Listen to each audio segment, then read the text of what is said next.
Hey, good morning. It's Tom Jordan, and I got to admit, I feel really, really good this morning after I heard that the White House and Joe Biden, Karine Jean-Pierre, they denounced political rhetoric.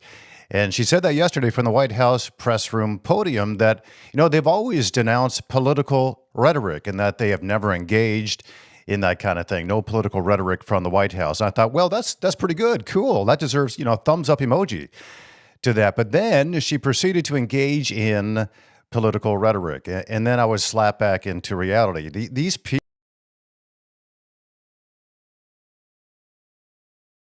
Peter Ducey, you probably know him. He asked her, Karine Jean-Pierre, about toning down the political rhetoric, including their continued claims of calling Donald Trump a threat, even after the second assassination attempt on his life. Like maybe your words from that podium, Miss Pierre, are causing people to try to take the former president out. And that's when she said that, Donald Trump is a threat, that he led the darkest day in American history since the Civil War. He told people to go down to the Capitol and engage in an, insurrection.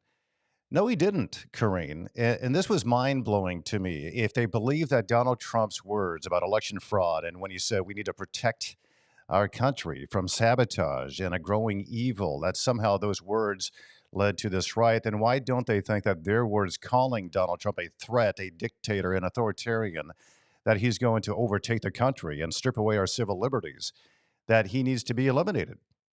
Why is it that those words don't matter, that they don't think those words might lead to these assassination attempts? And do you know what she said to that? Well, we back it up with facts. January 6th, January 6th, January 6th, and again, January 6th. It's more than just lunacy that's coming, I believe, from the far left. It seems to be, and I didn't used to necessarily believe this was true, but it seems to be an effort to shut down Donald Trump, no matter what it takes. And when they said that, when Liz Cheney said that, when Nancy Pelosi says that, when members of Congress say that Donald Trump needs to be eliminated, I think now they really mean it. I mean, these words are coming out again after Donald Trump was almost killed by someone who hates his guts. The leaders of the Democratic Party are not backing down, and the media is involved as well. Here's Rachel Maddow and Hillary Clinton just one day on Monday after the second assassination attempt on Donald Trump. Take a look. The recent incredibly racist and dangerous lies about specific groups of immigrants, Haitians in this case, and Venezuelans in the case of Colorado. You mentioned the press, and sadly, the press is still not able to cover Trump the way that they should. They careen from one outrage to the next. What was outrageous 3 days ago is no longer on the front pages, even though it threatens the physical safety of so many people, particularly, as you point out, immigrants that he and Vance have decided to demonize. And I don't understand why it's so difficult for the press to have a consistent narrative about how dangerous Trump is, his demagoguery, his danger to our country and the world. They have to take Trump both seriously and literally. He has said what he wants to do. He and his allies with Project 2025, his desire to be a dictator. Yeah, none of that is true. But again, the media, she's saying the media doesn't, cover Donald Trump hard enough. Rachel Maddow and Hillary Clinton and Karine Jean-Pierre, for that matter, are exactly what is wrong with our country right now. And thankfully, Donald Trump is not being quiet like they want him to be, as is being demanded by the left. The former president was back on the campaign trail yesterday in Flint, Michigan, and very publicly stating what seems to be obvious. We need to protect our civil liberties from a radical far left fringe group, which is currently in power. Tudor Dixon was there, someone who knows a lot about Donald Trump and threats, and knows a lot about Michigan, a great Michigander herself. Tudor Dixon is a former gubernatorial candidate of the state of Michigan, a businesswoman, a conservative talk show host, and host of the Tudor Dixon podcast. And Tudor Dixon joins me now. Hey, Tudor, how are you? Hey, good. How are you? Thanks for having me. Yeah, thanks for coming on. It's great to have you, and it's good to talk with you again. And I don't know what you make of all of this rhetoric. I kind of do, I can suspect, but it just doesn't back down. And I was glad to see Donald Trump isn't backing down either. You were there. I'm correct. You were there in. I saw you earlier in the day speaking to a group of people. But what do you make of Donald Trump's his fighting spirit? And then he's going to come out and keep calling out these leftists for who they are. You know, I think the interesting thing about Donald Trump is that he's never shaken by these things, and that is the true sign of someone who is able to lead under pressure. When you look at Kamala Harris, she's not able to answer these questions. She's pivoting. She's playing politics.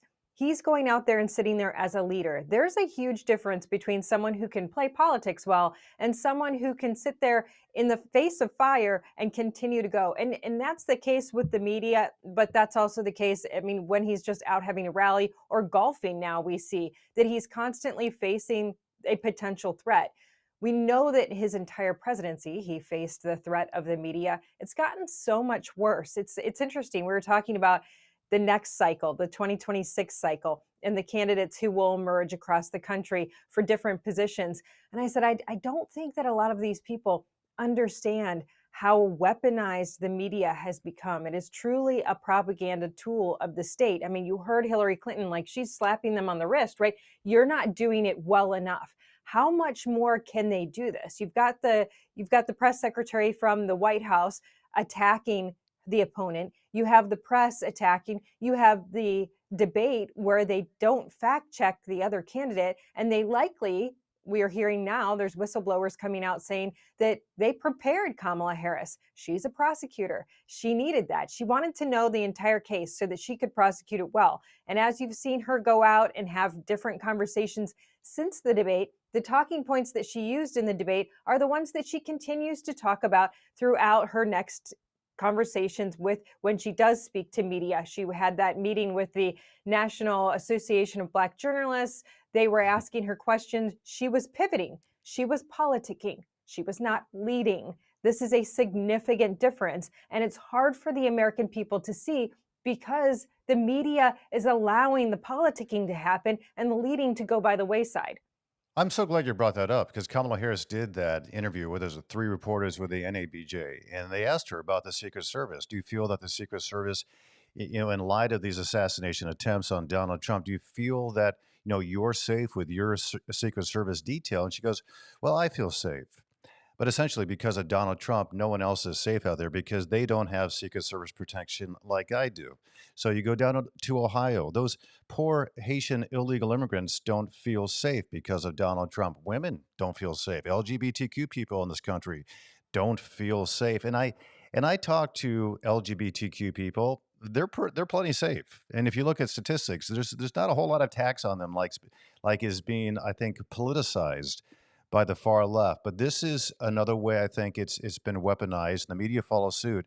It is this larger effort, I think, to take out conservative voices. Now, you're no stranger to the attacks on conservatives because I covered your race when you were running for governor of the state of Michigan.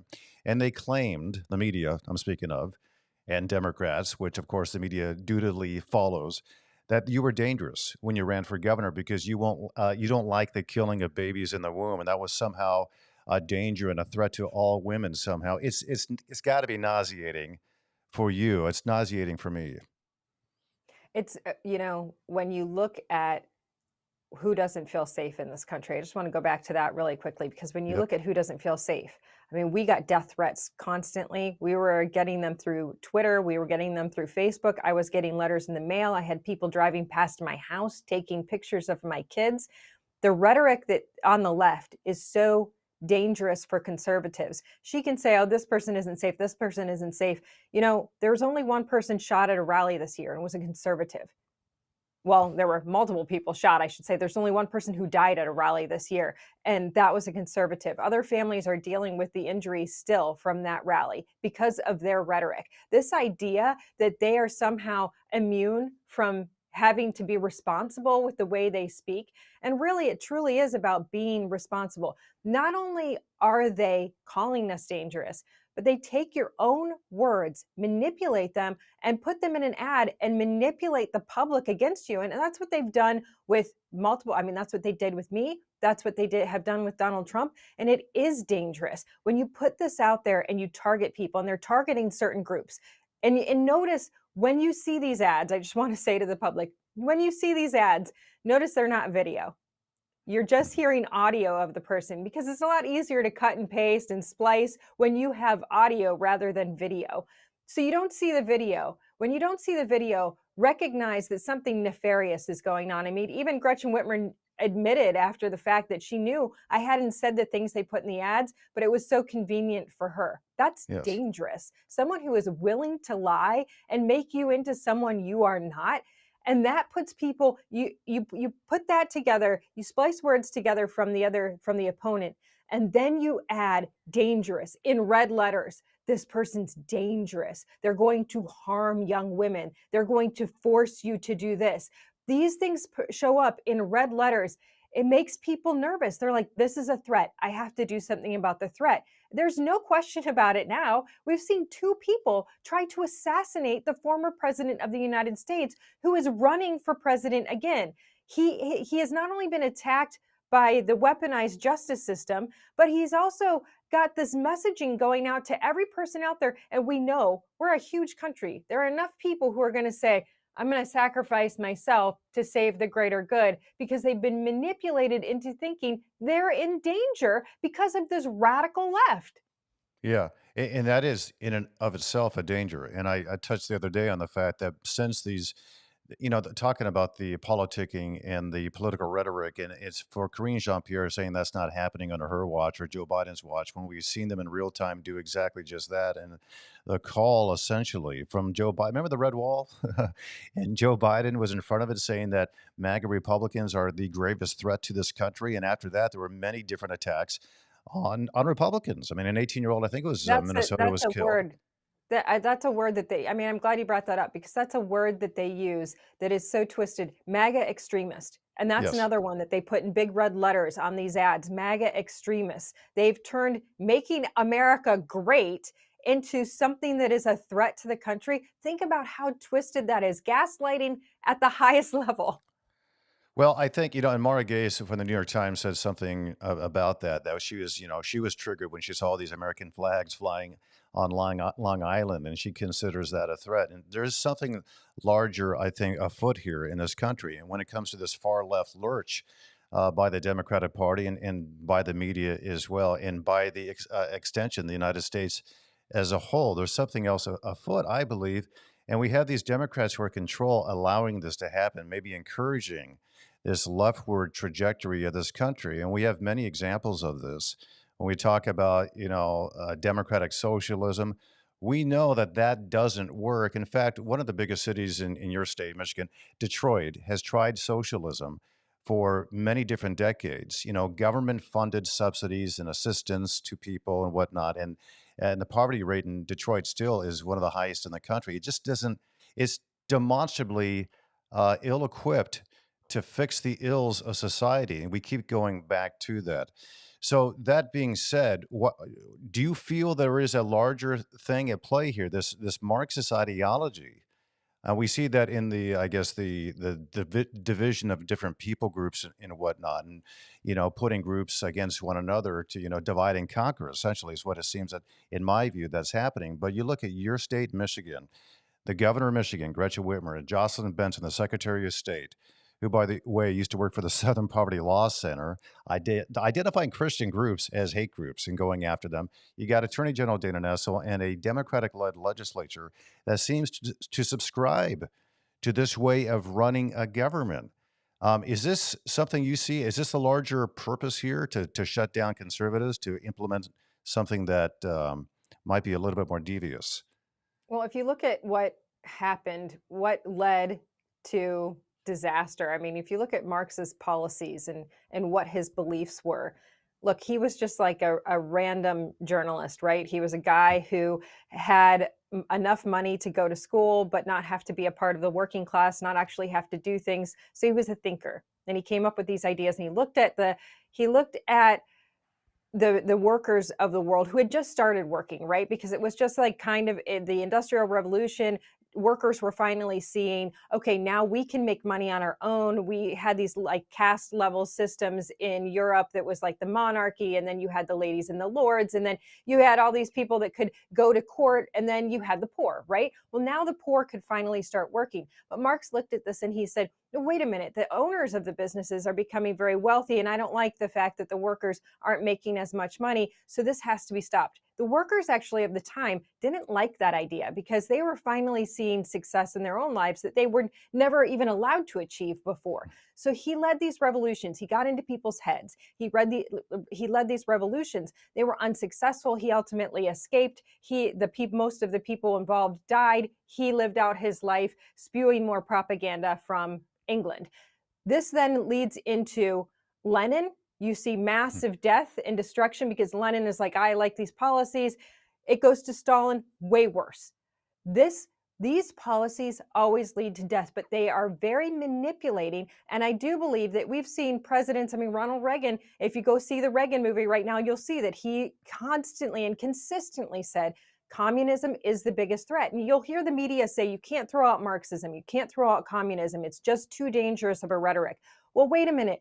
There's always communists and there's always Marxists out there that want to infiltrate the United States. And that is China and that is Russia. And when you see Chinese corporations buying up American land, you have to say, what are they doing? When you see China and Russia flying bombers together into US airspace, for the first time ever, you have to question what the end motivation is. And then, come on, we're just supposed to ignore that the vice presidential candidate on the Democrat side has spent a massive amount of time in China, who chose to have his wedding anniversary on the anniversary of the Tiananmen Square massacre because he said it would be a memorable date. He has some sort of disgusting obsession with the Chinese Communist Party. They've given him approval before to operate in their country. He has a relationship there. There should definitely be concern because any other citizen of the United States that was in this position would be marked as, we have to be aware that they have some sort of connection and they could be a national security threat.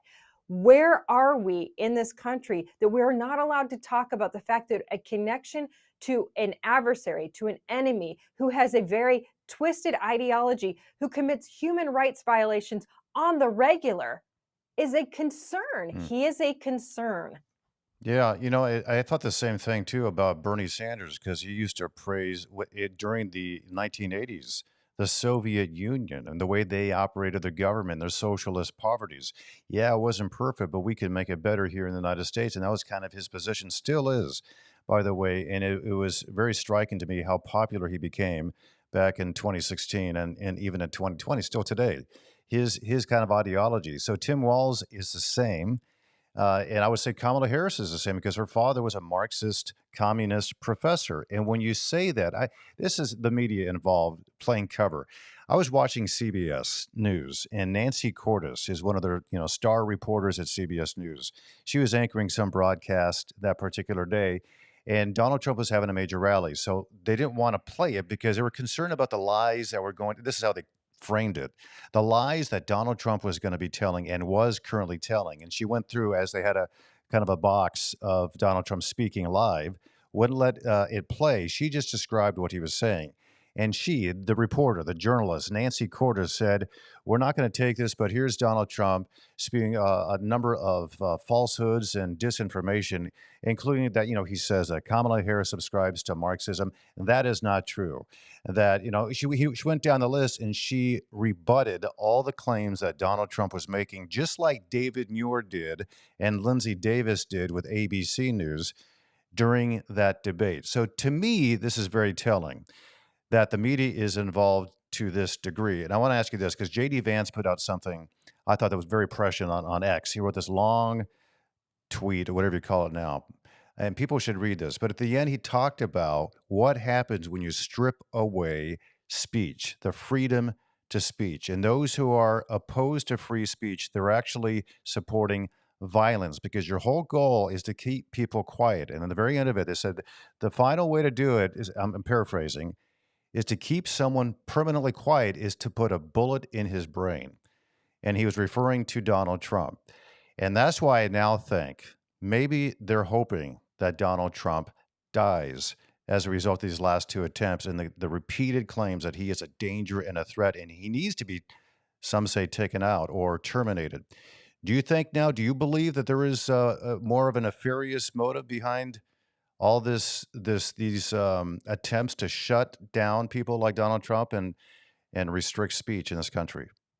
All we have to do is look at history to find out what's going on today. And if you look at the ugliest parts of America's history, look at slavery. We go back then, you had elected officials in the South who limited speech. You couldn't say certain things at a time when they were trying to free the slaves because they did not want any discussion that slaves were human. They didn't want any discussion that they should have rights, that they should have freedoms. And they limited speech at that time. At that time, those were Democrat elected officials.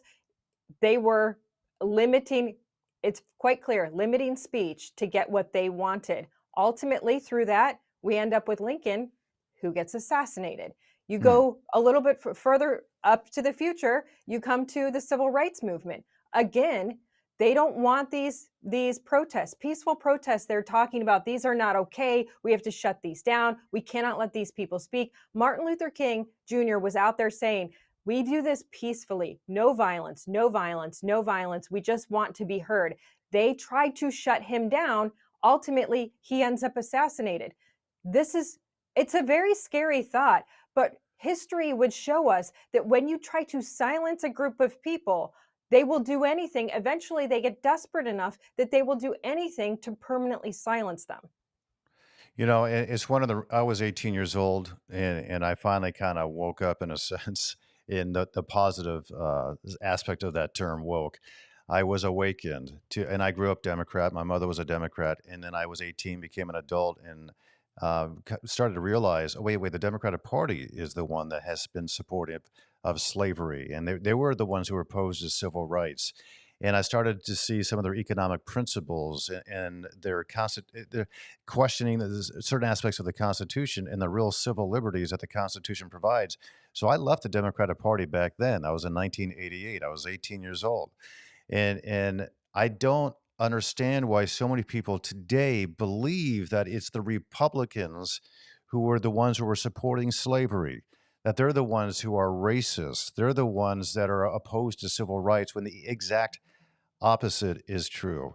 Do you think, I mean, how do we, I guess we just keep speaking about it, and that's what you're doing on your podcast, Tudor Dixon, the Tudor Dixon podcast. People, by the way, can go to tudordixon.com and you can see a ton of clips that you've had on a variety of different media outlets, including your podcast on there. And it's a really kind of an educational experience. I've been on there many times. And thanks for having that up. But I do think there's something needs to happen. Somehow Americans, including Democrats, need to wake up that their party is not the party that their party claims it is.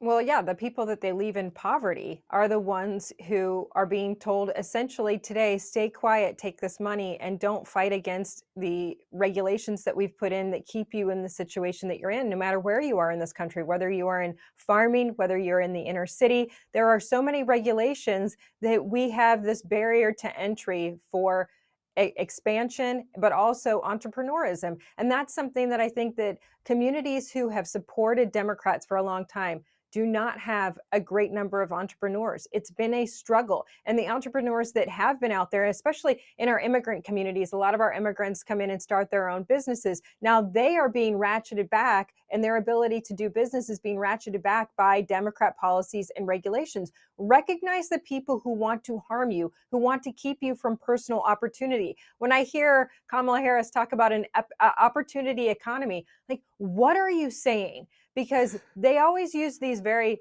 friendly, nice words to describe something that is actually going to keep you in a box. So when you say an opportunity economy and it's like you're going to hand out my money to this person and my money to that person, and these people are not asking for it. That's the crazy part. Oh, new home buyers, we're going to give you $25,000.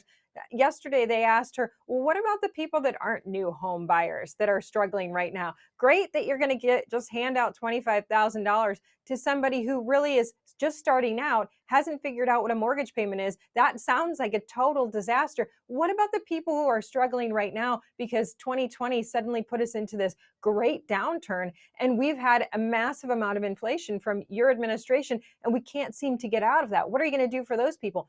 Notice they don't have answers because they want to keep Americans in this box. Take the money from these people, hand it to these people, keep everybody at the same level. which No is greater low. example of that than the city of Detroit. That's how they've operated in that city, and they want to expand that around the country. And you're right about Kamala Harris's opportunity economy is just that. The government will provide you health care. The government will provide you a basic income for you to have just enough to barely survive. We'll all be equal. It'll be an equitable distribution of the same amount of money, no matter what it is you do for a living, so you can just make enough to eke out a living to put food on your table, but you're never going to prosper in the way that you would like to. And I think that is why you're seeing a lot of more minority communities say, I'm going to support Donald Trump because he believes in the free markets. He believes in independence for every single American in this country to do what they see fit for their own lives. The Democratic Party has been taken over, I think, by a very far left Marxist ideology, and it's very sad. I want to thank, I know you got to run. I always appreciate talking to you, Tudor Dixon. It's always enlightening. So thank you once again for your time, and keep up the good work. Keep talking and be loud and proud, as they Thank say. you. Thank All you so right. much. We will keep out there. We will stay out All there, right. keep talking. Thanks so much. Tudor Dixon. Go to tudordixon.com. Always appreciate it. Listen, I want to reemphasize what's going on since the assassination attempt at Donald Trump, because it is very telling about what's going on in our country. And remember, it was just one day after this assassination attempt on Donald Trump that the media and the Democrats they keep up this demonstrably false and demonstrably sensationalistic and hyperbolic rhetoric regarding Donald Trump. Like what they said prior to two attempts on his life in 2 months wasn't enough. I want to play this clip again of Rachel Maddow and Hillary Clinton one day after the second assassination attempt on Donald Trump. Here's what they said about Donald Trump. The recent incredibly racist and dangerous lies about specific groups of immigrants, Haitians in this case, and Venezuelans in the case of Colorado. You mentioned the press, and sadly, the press is still not able to cover Trump the way that they should. They careen from one outrage to the next. What was outrageous 3 days ago is no longer on the front pages, even though it threatens the physical safety of so many people, particularly, as you point out, immigrants that he and Vance have decided to demonize. And I don't understand why it's so difficult for the press to have a consistent narrative about how dangerous Trump is, his demagoguery, his danger to our country and the world.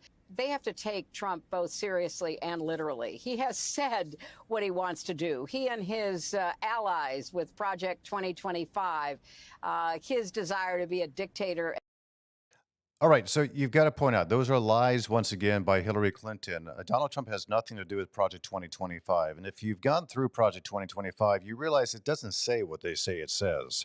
Again, I've spoken at length with the author of that, and it's all about a fight against cultural Marxism and keeping people independent and free in this country. They say it does the opposite. It does not. But I want you to understand what she said there about, she seems to care about these immigrants that are coming into this country, and somehow Donald Trump is putting them at risk. On Friday, we're going to talk to a senator who was down at the border and has been briefed this week about what is really happening down there. And as a sneak peek, a tease about what's coming up on Tom Jordan Live on Friday, we know now that the vast majority of the women who are coming across the border are being raped by the cartels and the other, military-aged men who are coming across with them. These aren't women and children who are flooding the borders. It's military-aged men, and the women that happen to come across, young women, are being raped to such a degree that it's a given. So we have these NGOs, non-government organizations, that personally I was talking about 3 years ago. I used to send reporters down to Guatemala and a town in Mexico called Tapachula, which is right on that border of Guatemala and Mexico. And what they were witnessing firsthand were these NGOs, these charities, Catholic charities, Lutheran charities. You had these were organizations that you would think are religious in nature, that they would be actually stopping what I'm about to tell you. Instead, what they are doing is they're passing out to all women rape kits because the given is that they've been raped because they're coming across the border with all these men here, and this is just common knowledge that these women are being raped, whether it's by the cartel members, the coyotes that bring them across the border eventually, or the other men that are kind of traveling with them, young guys in their 20s, ready to do battle essentially, and they're raping women. So they give them these what they call rape kits. What's in the rape kit? These are abortion drugs, the morning after pill, contraceptives if they have them, so they won't get pregnant because they know they're going to be attacked sexually. If Hillary Clinton really cared about these immigrants, and especially the most vulnerable among them, she would be touting this issue. She'd be combating this issue like you've never. This is not made up. This is from witnesses firsthand, and this is from the organizations that are helping these illegal immigrants come across the border. And this is from the officials themselves within the Border Patrol that Joe Biden and Kamala Harris has said, oh, we've got the endorsement of the Border Patrol. They do not, actually. The Border Patrol is furious with this current administration because they're allowing all these atrocities to continue to occur. And that's just one small aspect of what's really happening down there. I won't get into all the murders that are occurring, and it's disgusting what the witnesses are seeing down there. But they're allowed to flood into our country right now. Rachel Maddow and Hillary Clinton, in my view, are what are wrong with this country right now. Maddow says Trump is racist, that his words are dangerous. They are threatening to the lives of people. He's the architect of Project 2025, which he's not, and that he wants to be a dictator. Hillary Clinton just said the same thing. All of that is a lie to stir up hatred towards Donald Trump, and it's working. Just one day, by the way, after another attempt on his life is when they said that. As for Hillary Clinton, still hung up on 2016, is out again warning us that Donald Trump is a danger to our country and the world. The woman who gave us Benghazi, who fumbled that reset button with Russia, and who handed classified emails out like flyers to all sorts of people in a baseball game, now telling us who the real threat is. Hillary Clinton claims the media isn't hard enough on Donald Trump. Seriously. They've been after him since before day one. It's as if they don't think America has noticed the 24/7 Trump bashing on every mainstream channel. And while Clinton's wagging her finger, warning of Trump's demagoguery and so-called dictatorship dreams, the real assault on freedom is happening under our noses, right in front of us. So this administration has made censorship an art form, shutting down dissent on social media. These two failed assassination attempts in a couple of months. Let's not forget that. This is a man under attack, literally, and yet the media will not give it a second glance as it should be. Imagine if it had been the other way around. Like the headlines would never end. But if it's Donald Trump, oh, he's fair game, and it's essentially now open season. I mentioned J.D. Vance to Tudor Dixon. He, by the way, wrote one of the more prescient comments on X that I've seen in a long time. And his conclusion, and I think rightfully so, is that censorship, the reason why this is such a big issue, censorship, preventing one from speaking the truth, it ultimately leads to death. If someone won't shut up, if that person just keeps on going, and all the other tricks in the bag to get him or her to be quiet or leave fail, the ultimate solution is death. Is J.D. Vance put this, and I got this up here. I'm going to read it to you. He said this. He wrote this. Reject censorship and you reject political violence. Embrace censorship and you will inevitably embrace violence on its behalf. And the reason is simple. The logic of censorship leads directly to one place. For there's only one way to permanently silence a human being, put a bullet in his brain. That was J.D. Vance after Sunday's second assassination attempt on Donald Trump. Trump is not the dictator in waiting here. He is not a dictator. Hillary Clinton with Rachel Maddow continues this false narrative that Project 2025 is a dictator's playbook. It's not. It's an antidote to cultural Marxism. But that Project 2025 is Donald Trump's plan, which it is not. That's what they keep saying. I asked Democratic Congresswoman Debbie Dingell a few weeks ago, after she made the same claim about Project 2025, what her biggest concern was about it. Like, what specifically in Project 2025 were you so concerned about? Like, how does it, do you think, give the president unsurpassed powers like you are claiming? And she at first couldn't really think of anything. in it. And then she said something like, well, it'll shut down the Department of Education. To which I say it will actually take away the authority from the federal government and give it back to local districts, local counties, and individual states. So she essentially admitted without knowing it, it does the exact opposite of giving the president more power. It actually gives him less. And then I think the Democrat said something like, well, no, Donald Trump doesn't want to educate children or something ridiculous like that.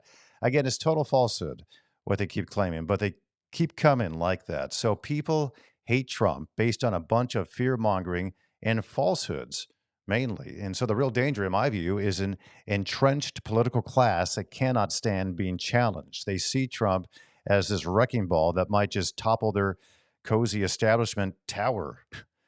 Clinton is just angry because she lost the last battle with Donald Trump, and now she's trying to rewrite the rules for the next one. I don't think the choice isn't about Trump versus Harris. It's about freedom versus control. It's like transparency versus constant cover-ups. It's this idea that the Democrat Party knows what's best for your life. As I mentioned with Tudor Dixon, Detroit is a great example of what socialism looks like. It's been Democratic run for 45 years now? In that 45 years, have they ever come out of a massive poverty rate? Sure, the downtown area is looking nice. And if you've never been to Detroit and you've had this kind of stereotypical view of what it looks like, the downtown area is wonderful. I go down there. It's relatively safe. And I say relatively compared to maybe a decade or two ago. But you go a couple blocks east or west or north, you're in a pretty bad area. And that's pretty much extended throughout the entire city. The neighborhoods are a wreck in Detroit. And the citizens there keep wondering why all these promises to give them better lives, are not working. And Donald Trump went into Detroit along with Senator Tim Scott, who's black, by the way. Ben Carson is black. He grew up in Detroit. He sees what happens. So they go into Detroit and offer these opportunity zones, and they're specifically targeting minority communities to give them opportunities to pick themselves up, or at least have opportunities to get in and engage in the free market, which is something that they haven't been able to do because they get a little stipend each month that keeps them, as Tudor Dixon has said, kind of under control. It's sad what's happening. So Debbie Dingell, when I spoke to her, she's told me in the past that Michigan is this great microcosm of the United States. And I think it really is. When you look at the levels of democratic socialism that has infiltrated the state of Michigan, and particularly its largest city of Detroit, I think she's right on. I think this idea of Marxism and socialism is spreading around the country. And you could just look at the state of Michigan, how it has changed the entire state now rapidly over the past 8 years, less 7. And now it's just on, as Governor Gretchen Whitmer had said, she's got her foot on the accelerator and she is going to the left with her now newfound, as of 2022's midterm election, far left Democratic run legislature. She's got her foot on the pedal, on the accelerator. And if you just pay attention to this state, what's happened the past 2 years, you better watch out, because it seems that it's spreading across the country unless something changes very soon. Keep speaking out there. I think you need to be open, courageous. Don't succumb to the intimidation from the powers that be quiet. And I know it can be seemingly dangerous out there, as we're seeing right now what's happening to Donald Trump. And as I mentioned in the past, what has happened to other Republicans and conservatives in this country, the amount of pregnancy centers that have been firebombed, the amount of Republicans that have been specifically targeted and ignored by the news media, these very peaceful pro-life demonstrators being targeted and imprisoned because of their stances. It's happening in Europe, it's happening in other places in the world, and it's really picking up here in the United States unless we do something about it. So I'm grateful for this particular program and this platform that we can now speak freely and openly. And I want to thank you for being a part of it as well. For more information about the program, where we're heading next, and all those kinds of things, you can go to TomJordanLive.com. We are on all major platforms. Spotify, YouTube, Facebook, X, LinkedIn. I'm sure Apple Podcasts, all over the place. Anchor, StreamYard as well. You can find us. Go on our YouTube channel and give us hit that little bell and the notification thing and all that, and that would help us out a lot. And if you'd like to be a part of it financially, you can give a small stipend. Go to the Patreon website. It's TomJordanLive/Patreon as well. Or just keep watching and hopefully be informed, as I am trying to become more and more informed each and every day. Thanks for your time. Until next time, God bless you and have a great day.